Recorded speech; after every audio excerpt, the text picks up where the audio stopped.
You may not know these Georgia Bulldog defenders right now, but at the end of the 2024 season, I think there's a chance you know all about these up-and-coming Georgia Bulldog defenders. Of course, a few days ago, I made a similar video talking about players on offense, guys that might shock you and shock the college football world with their play this upcoming fall. So today, I'm going to talk about the guys on defense. I got a couple defensive linemen in my head, a couple linebackers, a couple of defensive backs that I think could be capable of having breakout seasons in 2024. But I want to start with the defensive line. That's the group that, if Georgia's got a great defensive line, if they've got an elite defensive line, they're going to push for a national championship. I don't know how good they're going to be this year.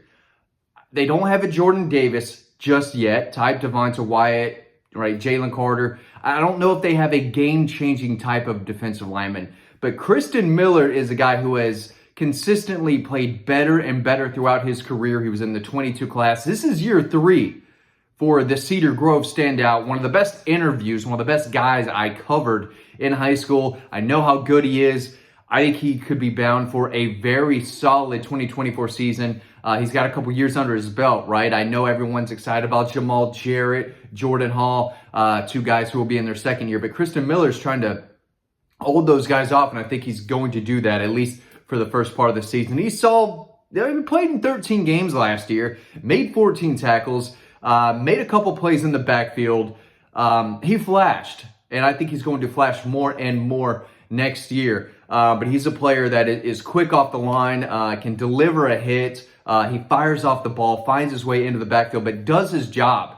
He gives a max effort and can hold his own in the middle of the trenches. About 6'4", 6'5", about 285, 290. Maybe he's closer to the 300-pound range now. They probably need him to be there, but he's not gonna, demand a double team or anything like that. But in one-on-one situations, he's gonna win a lot of those battles. I think he's gonna be a name that Georgia fans remember and know a lot about, at least halfway through the season.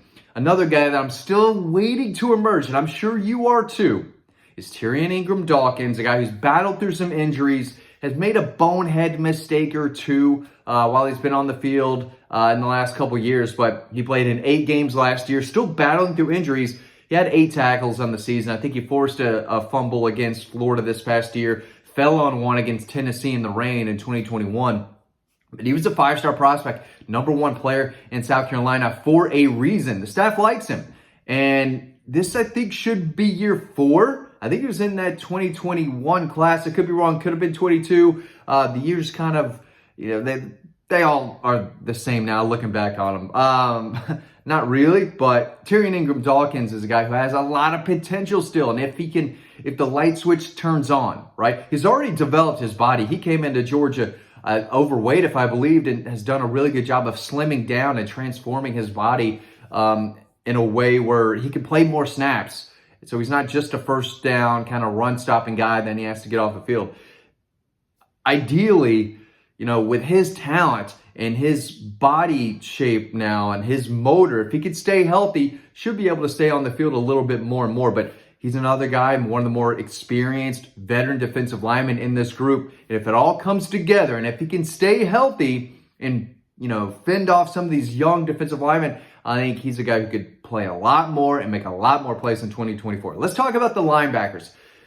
Small Munden, inside linebacker, he's got that job. I think C.J. Allen has the other inside linebacker job, but if it's not him, Rayshawn Wilson is going to make him work for it. One of the faster linebackers on the team, maybe the fastest linebacker on the team. I heard people within the program raving about him the second he got to campus about 13 months ago when they were working on prep for TCU.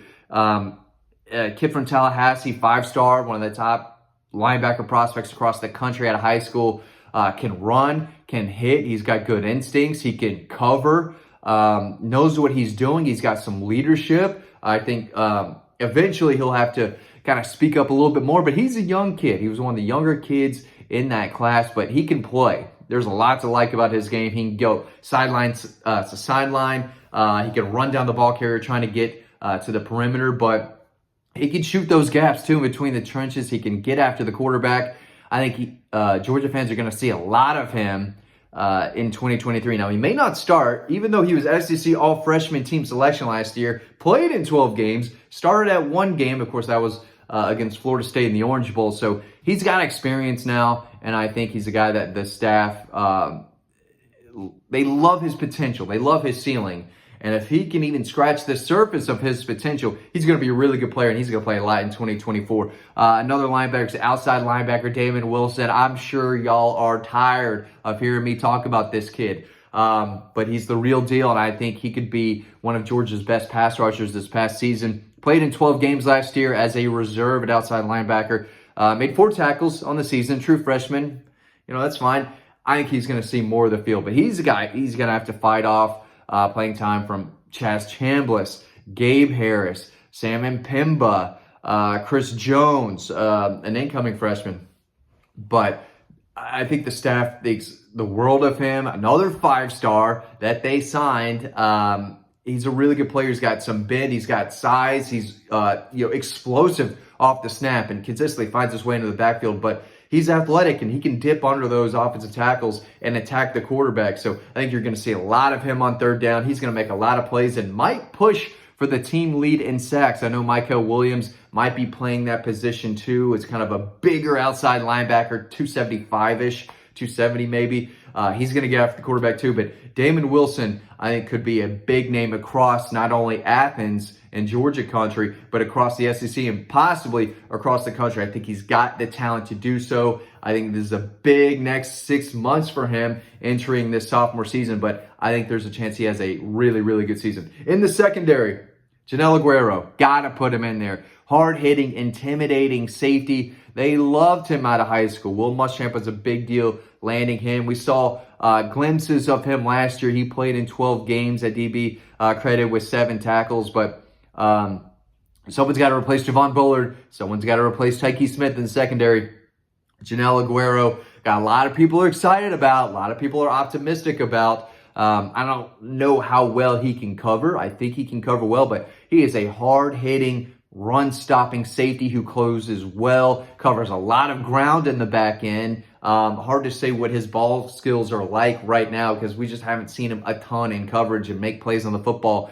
But they love his passion, his physicality, his ability to fly down the field and make plays behind the line of scrimmage. He is a fast, explosive, hard-hitting safety. And whether he plays some nickel, whether he plays or takes over in that Javon Bullard role, I think he is going to make an impact and deliver out some bruises. Big-time bruises this year are going to be dished out by Janelle Aguero. Could have transferred. Again, he only made 7 tackles, did play in 12 games, but he's a guy who could have said, I'm out of here. I want to be guaranteed a starting job somewhere, but he's going to fight for it. He might earn one of those starting jobs as a sophomore in year 2, so he's a safety to know. But at cornerback, Daniel Harris, maybe the biggest cornerback on the team. We saw him against Florida State a little bit. He's another guy who I think thought about transferring and then said, you know what? I've got an opportunity to win a starting job at the University of Georgia. What am I doing? What am I thinking? I'm going to stay here, and I'm going to fight for that. But he's long, he's athletic, and what I like to do before games is just walk pregame on the sideline, on the field, watch these guys warm up, try to see what their mindset is, an hour before pregame. And when you walk beside the defensive backs, Daniel Harris is easy to notice. Again, he's bigger, he's longer, but he runs really well for his size. He's got that, kind of South Florida swagger about him. He's competitive. He loves to get out there. He loves to work. And I was surprised when I heard that he might be thinking about transferring. But I think he has a big opportunity in front of him to win that opposite starting cornerback job, opposite of Dalen Everett. But Daniel Harris, a lot of Harrises on this team, almost too many. If I were the head coach, I would only have 2 guys last name Harris on the team at one time.